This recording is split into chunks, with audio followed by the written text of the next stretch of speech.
Cet homme n'est pas un trisomique comme les autres. Lorsqu'il se promène dans sa ville, Bruxelles, tout le monde s'arrête pour lui dire bonjour. Bonjour, maître Jolin. Non, ça va. Ça t'a une grosse place. Ça ira. Ah, ça va aussi. Tous les jours comme ça. Je suis très star. Il s'appelle Pascal Duquesne. Il a 39 ans et son destin est hors du commun. Il y a 20 ans, alors qu'il joue au théâtre avec d'autres trisomiques, Pascal est remarqué par un réalisateur. Celui-ci va lui offrir une chance incroyable, le rôle de sa vie. Pascal va donner la réplique à Daniel Auteuil dans le film Le 8e jour. Le 8e jour, c'est l'histoire d'une rencontre entre Georges, un jeune trisomique qui vit dans l'instant présent, et Harry, un homme qui ne vit que pour son travail. C'est la première fois qu'un trisomique tient un premier rôle au cinéma. Et le film va remporter un succès inattendu. Au Festival de Cannes, en 1996.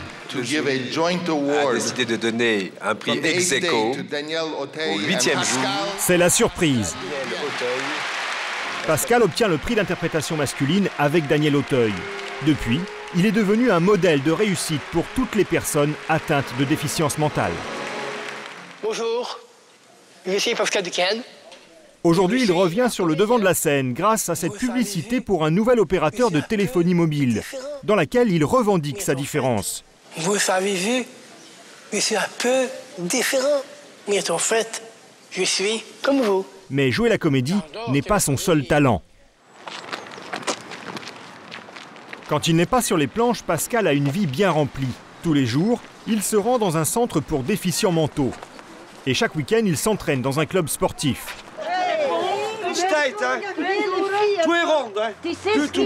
Ce matin, il a 20 minutes de retard.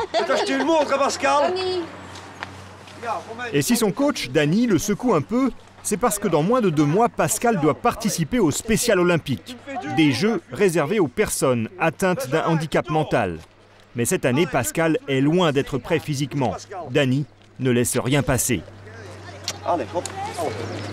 Pascal a le sommeil lourd des fois, il arrive en retard, donc il faut le motiver. C'est le gros problème de Pascal, c'est essayer, il faut être derrière. Pascal a sa notoriété et il croit que tout est permis. Je ne vais pas me permettre par rapport aux autres athlètes de laisser faire Pascal un quart d'heure plus tard. Si je fais ça, ils font tous. Il en abuse un peu parfois. Vous allez regarder, voilà, il ne court déjà plus. Hein, donc quand il va arriver à ma hauteur là-bas, il va commencer à courir parce qu'il sait que je vais le regarder. Pascal, non. C'est un malin, c'est un très malin, il est même très malin.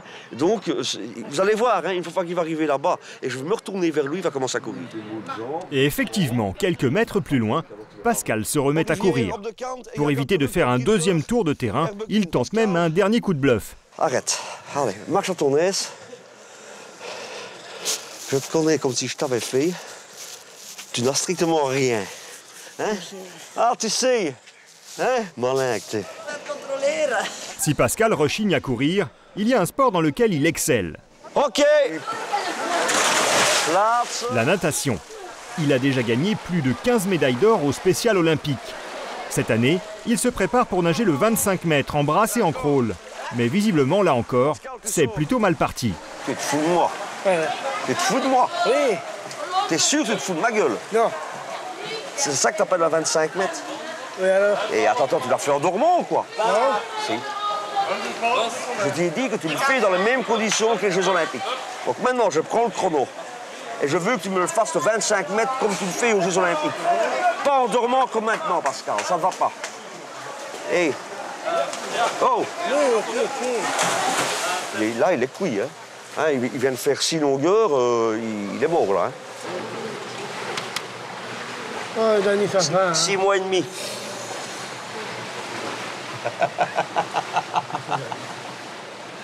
On va prendre ta douche? Oui. Allez, Réussir malgré son handicap, un pari ambitieux. En France, plus de 20% de personnes handicapées sont au chômage. C'est 2 fois plus que la moyenne nationale. Depuis 5 ans, la loi oblige les entreprises à employer au moins 6% de salariés handicapés. Mais dans les faits, seule la moitié respecte ce quota. Ah, Jamel, est-ce que vous pouvez m'attraper le dossier gris là-haut, s'il vous plaît? Mais avec plaisir, Jean-Pierre, bloquez-moi tout ça. Aujourd'hui, certaines célébrités comme Jamel Debbouze tentent de faire bouger les choses. Cette campagne a été lancée il y a quelques mois pour l'intégration professionnelle des personnes handicapées. C'est bon, j'ai déjà eu. Laisse béton. Laisse béton. Ouais, Jamel, arrête. Tu sais pas jouer de la guitare. Je sais peut-être pas jouer de la guitare, mais je sais faire plein d'autres trucs. Pour prouver que même avec une déficience physique, tout est possible, Jamel a montré sa main paralysée, chose qu'il n'avait jamais faite auparavant. Il y a encore beaucoup d'efforts à faire pour que les personnes handicapées soient complètement insérées sur le marché de l'emploi. Et pourtant, certains parviennent malgré tout à décrocher des postes à haute responsabilité. Bon, je vous demande un petit coup de main pour passer la marche, s'il vous plaît. Hop. Merci beaucoup. Bonjour. Merci. À 37 ans, Grégory est l'un des seuls paralysés en Europe à avoir investi le monde de la haute finance. Il est trader dans une grande banque à La Défense. Ça va. Putain, il m'a tout laissé en bras, Carnot, ce con. Suite à un accident, Grégory est atteint de tétraplégie partielle. Il n'a plus l'usage de ses jambes ni de ses doigts. Pourtant, son métier lui demande d'être très rapide pour taper sur un clavier et lancer des ordres boursiers. Pour y arriver, il se sert d'un objet un peu particulier. Ça s'appelle un bracelet métacarpien. C'est uniquement pour taper sur les touches. Sans ça, je pourrais absolument pas travailler, en fait. Grâce à son bracelet, Grégory va aussi vite qu'une personne valide. Dans cette salle de marché, un trader peut gagner facilement plus de 10 000 € par mois. Ce métier, Grégory l'a longtemps pensé inaccessible. J'achète le 145, je vends le 125 et je le fais à 5,40. C'était un rêve, mais je pensais que ça allait rester à l'état de rêve. Et c'est pour ça que moi, je suis très enthousiaste tous les matins quand je viens. J'ai un peu la fleur au fusil et que de me lever le matin à 5 h et de me coucher le soir à 23 h ou minuit, pour moi, tout ça, c'est pas un problème à partir du moment où je peux être assis là tous les matins. Je payais 5,40. Grégory a conscience d'être une exception, car comme lui, seuls 12% des personnes handicapées ont accès à des études supérieures. Très peu parviennent donc à des postes à haute responsabilité. Mais paradoxalement, sa réussite, Grégory la doit en partie à son accident. Car à Pouilly-sous-Charlieu, dans la Loire, Grégory était loin d'être un bon élève. Adolescent, il préfère sortir et faire du sport plutôt qu'étudier. Ses résultats scolaires sont peu brillants. Sa mère a conservé tous ses bulletins. Ça me fait du bien de voir comme il est actuellement. Et je me dis, oui, les bulletins auraient pu être meilleurs. Ah oui. Résultat en baisse en cette fin de trimestre. Grégory ne fait pas un travail rigoureux et n'étudie pas ses leçons. Il est urgent de s'en inquiéter. C'était en français. Les notes sont terribles. Les notes sont terribles.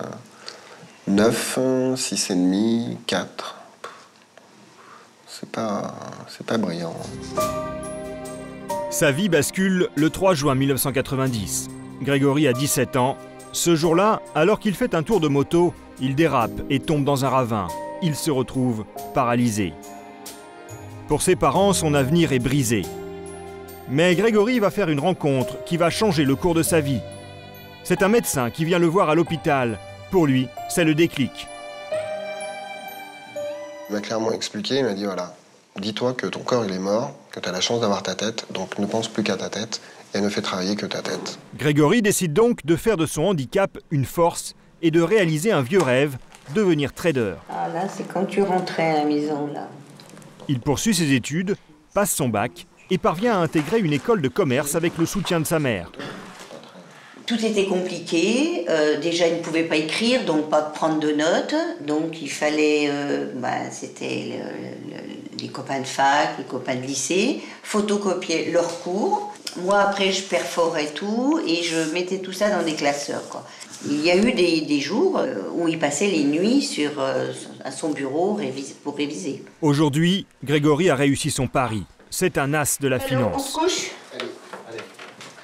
Mais il a toujours besoin d'une aide pour se lever, se coucher, faire sa toilette. Quand il vient dormir chez sa mère, c'est le voisin Claude qui donne un coup de main pour le mettre au lit. Ouais. 1, 2, 3. Quand on a 37 ans, pas facile d'accepter d'être toujours dépendant de quelqu'un. Demain matin ? Bah ouais, demain. Allez. Sans problème. Merci Claude. C'est une contrainte, ça c'est clair. Après, cette contrainte, on s'y fait, entre guillemets, on sait que ça c'est immuable, c'est comme ça. Mais entre les deux, on arrive, en s'organisant correctement, à être parfaitement autonome. La liberté, elle s'acquiert. Ce qui est assez étonnant, en fait, c'est d'être obligé de se réapproprier cette liberté. Bonne nuit.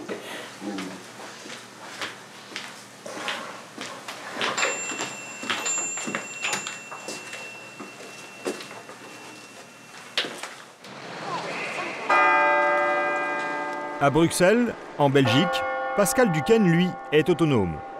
Cela fait 8 ans qu'il n'habite plus chez ses parents. Il vit seul, dans un appartement. Un petit 3 pièces de 50 mètres carrés. Ici, ma cuisine. Voilà, la vaisselle, je n'ai pas encore fait, mais ça sera pas grave. C'est toi qui l'as fait d'habitude, la vaisselle? Oui. Maintenant, je fais mes courses moi-même. J'achète que j'ai envie. Je ne peux pas le prendre. Hein. Je fais attention pour le régime. Alors ici, c'est le bureau. J'ai mon cahier, j'ai des livres. J'ai la batterie pour jouer. Qu'est-ce que c'est?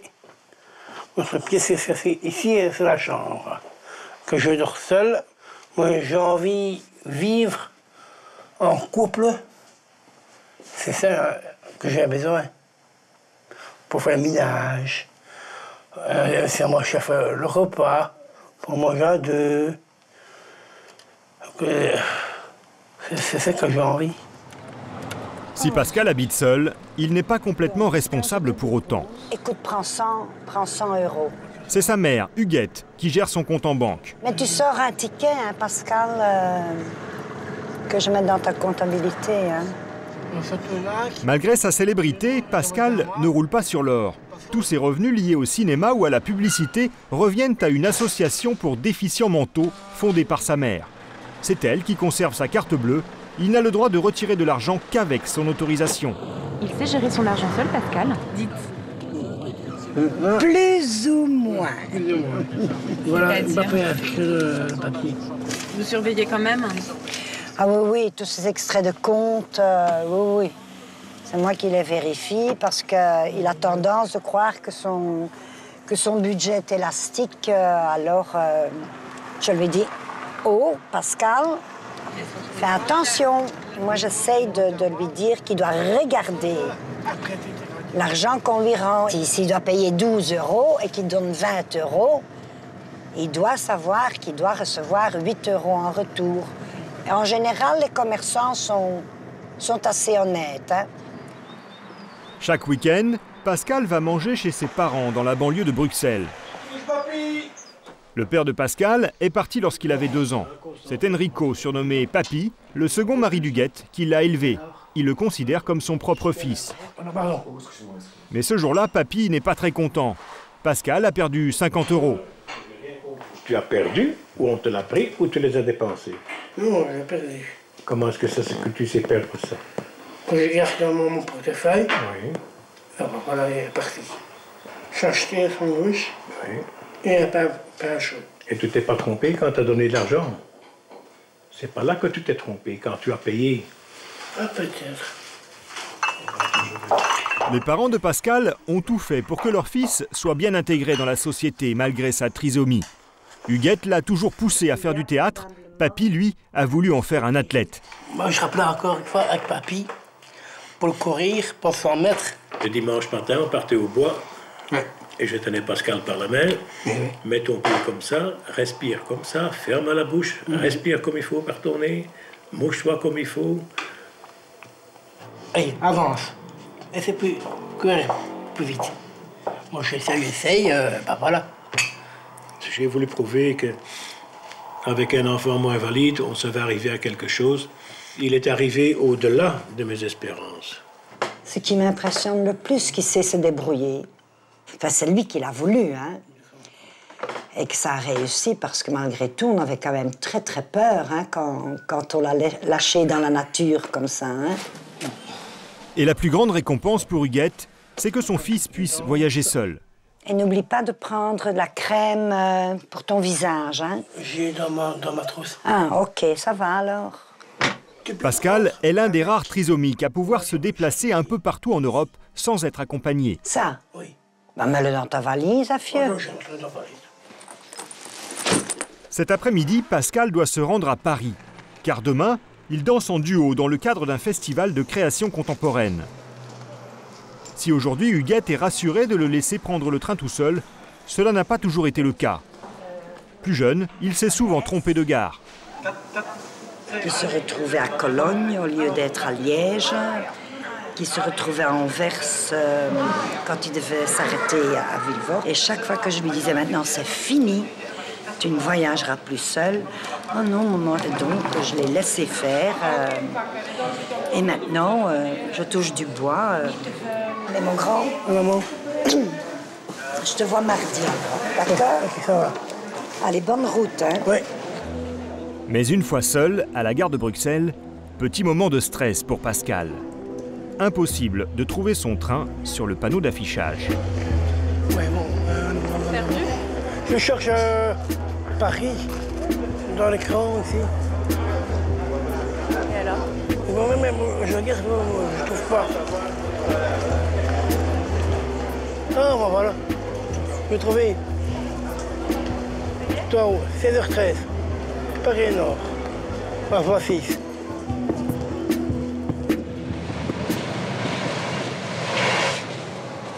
Deux heures plus tard, Pascal arrive à Paris. Il est accueilli par Luc Boulanger.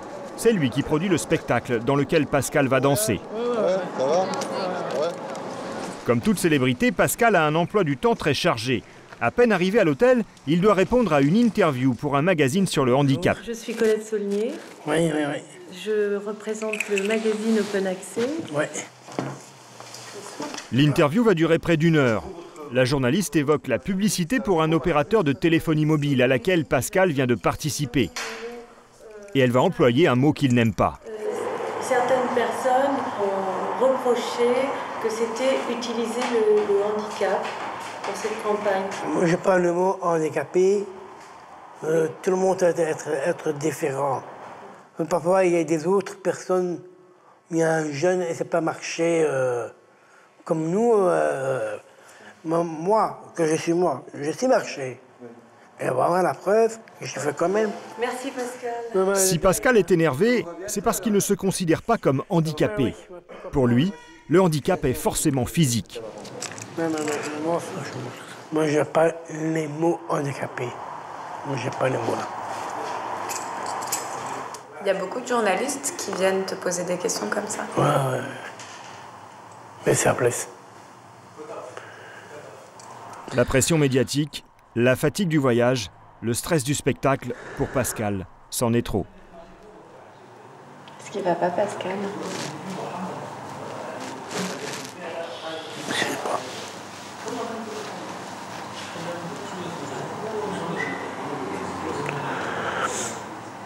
Est-ce que t'en as marre de parler de ça? Malgré son coup de blues, Pascal doit se ressaisir car dans quelques heures, il devra monter sur les planches.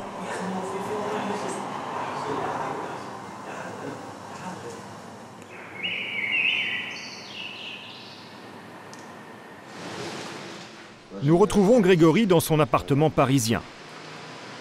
Son handicap, il doit le surmonter tous les jours. Comme il ne peut rien saisir avec ses mains, il doit trouver des astuces pour tout. L'idée, c'est d'essayer de compenser. Un objet qui est dense, si j'essaye de l'attraper, en fait, ça marche pas. Donc c'est pour ça que je triche, hop, et je le fais basculer. Chaque matin, Grégory a besoin d'une infirmière pour se lever, s'habiller et faire sa toilette. Mais il ne veut pas être totalement dépendant. Alors, pour être le plus autonome possible, il fait travailler son imagination. J'ai essayé plein de techniques. Donc j'avais pris pas mal d'œufs, parce qu'il y en a pas mal qui ont terminé ou dans l'évier ou par terre. Et au final, c'est cette méthode qui s'est avérée la plus efficace. Disons que c'est celle-ci qui m'a permis d'en mettre le moins souvent par terre, quoi. Contrairement à Grégory, la plupart des personnes handicapées qui travaillent ont un salaire proche du SMIC. Elles n'ont donc pas forcément les moyens de rendre leur logement très fonctionnel.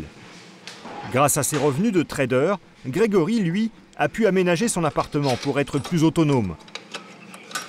Par exemple, abattre une cloison pour avoir une table et des tiroirs à niveau, ou encore changer le système d'ouverture de ses portes-fenêtres.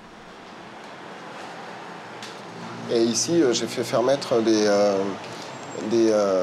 portes-fenêtres à la française pour pouvoir accéder en fait au balcon. J'ai fait tailler des encoches au sol pour pouvoir faire passer les roues avant et les roues arrière de mon fauteuil. L'handicap est un luxe que tout le monde ne peut pas se payer. Et cette phrase, elle veut tout dire en réalité. L'handicap nécessairement entraîne des dépenses ou des coûts qu'on n'a pas quand on est valide. Moi, je veux pouvoir vivre normalement et pouvoir profiter de la vie comme tout le monde.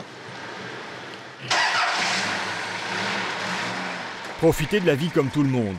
Cela veut dire aussi sortir, voir des amis. Pour se déplacer facilement, Grégory a trouvé la solution. Il a acheté un vieux taxi anglais. L'avantage, c'est que contrairement à la France, tous ces véhicules sont conçus pour accueillir un fauteuil roulant. Grégory a payé son taxi à peine 3 000 €. Pour lui, c'était bien plus rentable que de faire adapter une voiture. Entre l'achat du véhicule et l'adaptation, un véhicule en France, ça peut coûter très rapidement 40 000 €. Avant d'avoir sa voiture, Grégory sortait peu. Car à Paris, seule une vingtaine de taxis sont adaptés aux personnes en fauteuil. Là, ça passera pas. Non, ça passera pas. S'il faut on marche avant ou on marche avant? On marche avant, mais il faut enlever la roulette. Hop là. C'est à gauche. Ce soir, Grégory rejoint des amis dans un restaurant chic de la capitale. Ça va? Tu vas bien? Ça va, ouais. Oui. Ça va et toi? Pour Grégory, le plus gros défi aujourd'hui, c'est de lutter contre les préjugés. Il se souvient d'une anecdote qui l'a particulièrement blessé. Je déjeunais avec ma copine et le serveur est arrivé avec une seule carte. Et il a tendu une carte à ma compagne de l'époque et il lui a dit vous me direz ce qu'ils veulent, monsieur, quoi. Pour beaucoup, en fait, être assis sur un fauteuil roulant, c'est avoir une déficience intellectuelle. Les préjugés demeurent et continueront de demeurer tant qu'on ne donnera pas la possibilité aux enfants atteints d'un handicap de côtoyer les autres enfants à l'école. Si Grégory a si bien réussi professionnellement, c'est parce qu'il a tout fait pour suivre une scolarité ordinaire et faire des études. Encore aujourd'hui, 80% des personnes handicapées en France n'ont pas le bac. Pire, environ un enfant sur 10 en situation de handicap ne serait toujours pas scolarisé. Bonjour. C'est le grand jour pour Pascal. Bonjour. 2 ou 3. Ça va? Très bien. Dans quelques heures, il doit danser en duo dans un théâtre de la banlieue parisienne avec Amandine, sa partenaire. Tu veux que je te donne un coup de main ou pas? Je fais mes belles-filles. Non, voilà, oui. Amandine, il t'attend pour les bretelles. C'est pas moi qui viens l'aider. Et aussi, Pascal, n'oublie pas aussi de sourire et tout ça, ou de faire le... Tu vois, t'es très beau quand qu'on voit bien sur ton visage, quoi. Amandine connaît Pascal depuis 2 ans. Ce qu'elle apprécie le plus chez lui, c'est sa sincérité presque enfantine. J'aime bien les gens francs. Et Pascal, il délivre son émotion sans censure, sans tabou. Mais je crois que c'est ça qui nous manque à nous, les autres non handicapés. C'est on a du mal à montrer nos faiblesses parce qu'on pense que c'est des faiblesses en fait, les émotions. Et Pascal joue dans la comédie, mais dans la vraie vie, il est entier.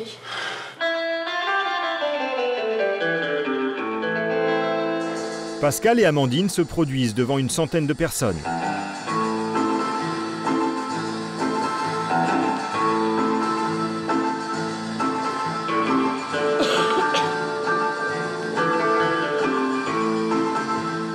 À première vue, ce spectacle peut paraître banal. Mais pour Pascal, c'est une performance.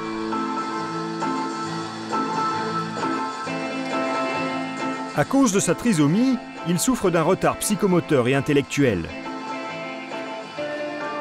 Pour lui, coordonner ses mouvements ou même retenir les pas d'une chorégraphie est beaucoup plus complexe que pour une personne valide.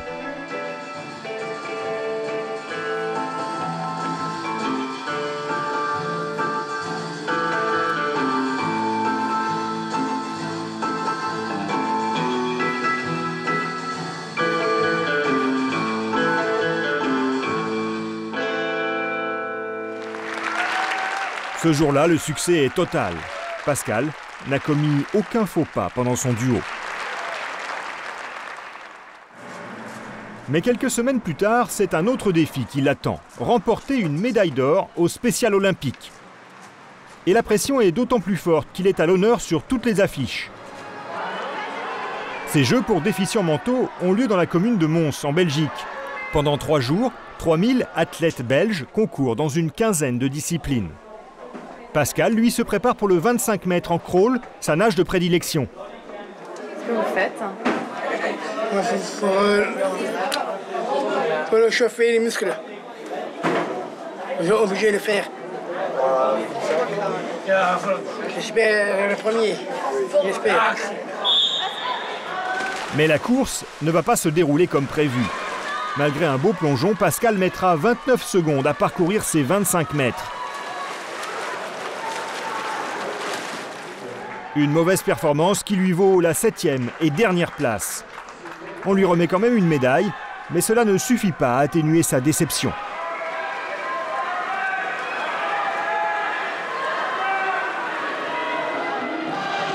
Trois heures plus tard, c'est la dernière épreuve pour Pascal et aussi sa dernière chance de remporter une médaille d'or. Il concourt à présent pour le 4 x 25 mètres en relais.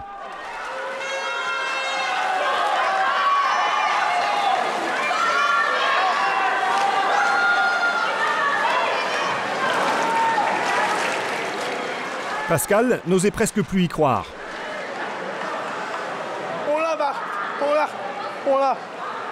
Et pourtant, lui et ses coéquipiers obtiennent la première place sur le podium.